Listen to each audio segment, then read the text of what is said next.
Good morning, Alan Class fans. Good morning, Atom Age fans. Good morning, comic community. Welcome to a very rainy Britain out there. So I figured it's wet outside, so I might as well get a little bit wet on the inside. Just a little note, this episode is not sponsored by Corona Extra.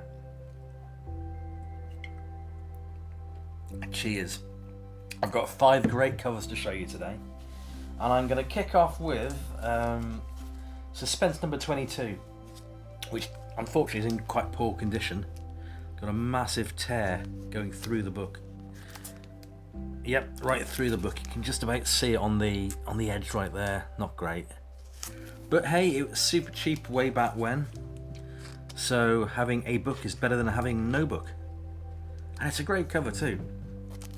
That particular cover's been reprinted a few times in Alan Class's Suspense run. So yeah, I say it never ceases to amaze me when Alan Class, on most of his books, change things, as I'll show you on the next issue. Whereas this one says, all brand new astonishing tales. The next one doesn't. It must be the OCD in me. Still, yeah, that's a great cover.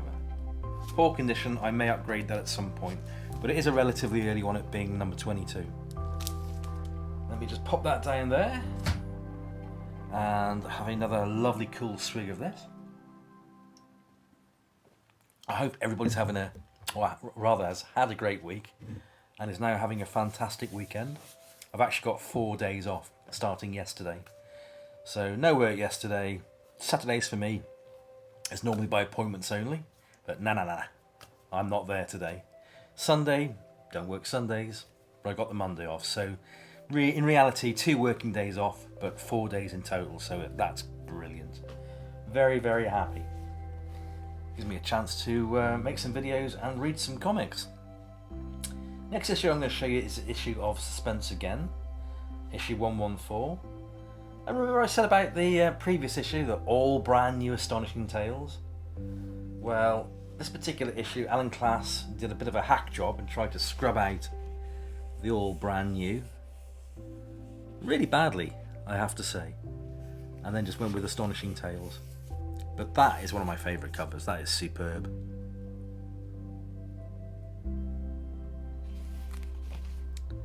Reedy and the Fire Apes. Yeah, okay. Fair enough. It's no use, our blast charges don't even slow them up. Fantastic. That has to be a Charlton, doesn't it? To me, the cover screams Charlton. Beautiful. And so vivid as well. I mean, bearing in mind that these issues are reprinted from issues that are, you know, Golden Age. Sorry, not Golden, beg your pardon, Atom Age. So 50s issues, basically. But these issues are sort of printed early 70s, early to mid 70s. It might actually give me a date, to be honest. But no, nothing, no date. But yeah, with it being an early 5-pencer, it's going to be early 70s. So we're talking about a book which is 4 decades. These 90s, 2000s, 220s. Yeah, actually, 5 decades. Actually, if this is printed in 1970, we're talking 6 decades. So for a book that is 6 decades old, man, that is some time, isn't it? You know, time flies. That's in quite good condition. You've got the Alan Class spine roll, which is pretty evident on most of their issues. But yeah, this book came out in 1970, let's say, 1980, 1990, 2000, 2010, 2020. 5 decades. My maths went a little bit skew-whiffy there. But what a cover! I mean, look at this. Look at that. Isn't that just fantastic? One more showing. Beautiful. Now in the next one I'm going to show you, and just breaking the mould a little bit and going on to Creepy Worlds, This is a book that I won in a auction a little while ago. Couldn't say no, because the price of these books are going up and up and up. Now, to me, I'm not quite sure why for this particular issue, because, well, apart from the fact that it's a Marvel cover, but it doesn't really strike me as being a key issue. There's no, as far as I can tell, no first appearance of, anybody important, in my humble opinion. But somebody please, put me right if I'm wrong on that. But I saw it, bid for it. I won against, I think, about 7 other bidders. But proud to have it in my collection. This is Creepy Worlds number 68 with a superb Iron Man cover. Yeah, I mean, yeah, it could be the first appearance of the Mad Pharaoh. But I don't know. I think it might be just going up in value because it's a Marvel cover. They all seem to be honest. And there we have. Creepy Worlds. They have a different masthead. Amazing Tales. Beautiful Kirby art. You can tell it's Kirby because of the beautiful female faces and postures and gestures and perspective. Great cover. I think the last time I saw this, it was a really, really tatty old issue, and I didn't bid on it because for me it was too wrecked. I mean, I have a lot of issues where they have defects and, age has got to them and I go for them. But the last issue of this that I saw, it's too much. Too crumbly. I let it go, but I can carry on watching the auction, and that went for stupid money. Whereas this went for half the price of stupid money. So I worked that one out. Now I'm jumping back onto the suspense line. And we are back to Astonishing Tales at the top. And you can just see where the artist has covered out the... what did he cover out? He would have covered out all brand new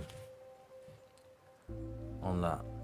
But that is a hell of a cover. I love that cover. I believe that comes from an old issue of Astonishing.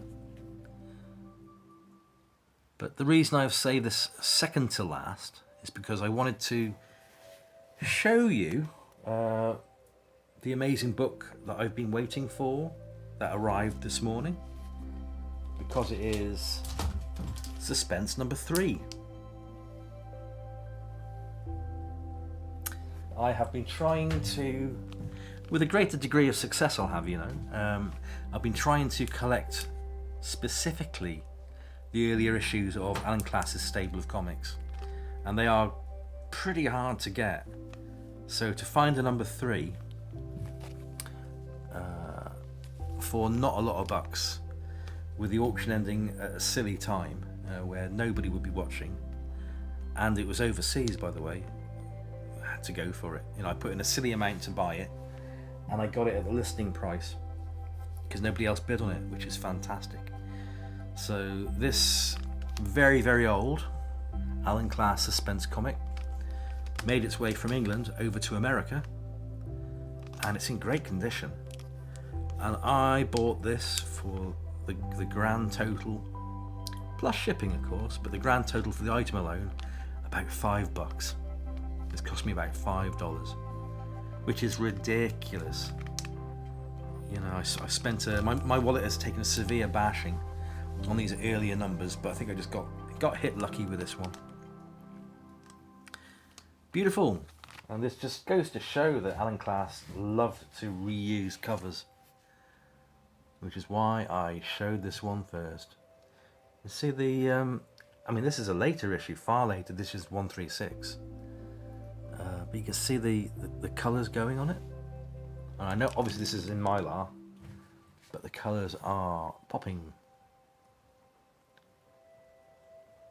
Deeper reds, brighter yellows. Very nice. So yeah, that is another issue of the earlier portion of Alan Class Suspense Run ticked and done. I can't believe I got it for a £5. $5. I think the shipping was really reasonable as well. That was only about $12, so yeah, win, I think. So yep, there we go. I hope you've enjoyed that. I did think about making this issue as a standalone episode on its own, but I thought, nah, it wouldn't make sense. If I'd shown you 1 week 5 Alan Class issues and another week just showing you 1, it would feel like I'd be shortchanging you somewhat. And you know me by now, I don't shortchange people. Especially lovely people who watch videos like I put out. Thank you. And so for today, lovely people, that is your lot. I'm going to close this down by wishing you a very happy weekend. I hope everything's going just brilliantly for you. And what have I got coming next in the line? Have I got any more comic packages coming through? I think at this moment in time I haven't. But whatever, I shall see you all on the same time. Well, actually, when I say same time, you can watch the videos whenever you like. I'm not holding you to a particular time. But I shall see you on the same channel, probably over next weekend. Until that time, take care everyone. Bye.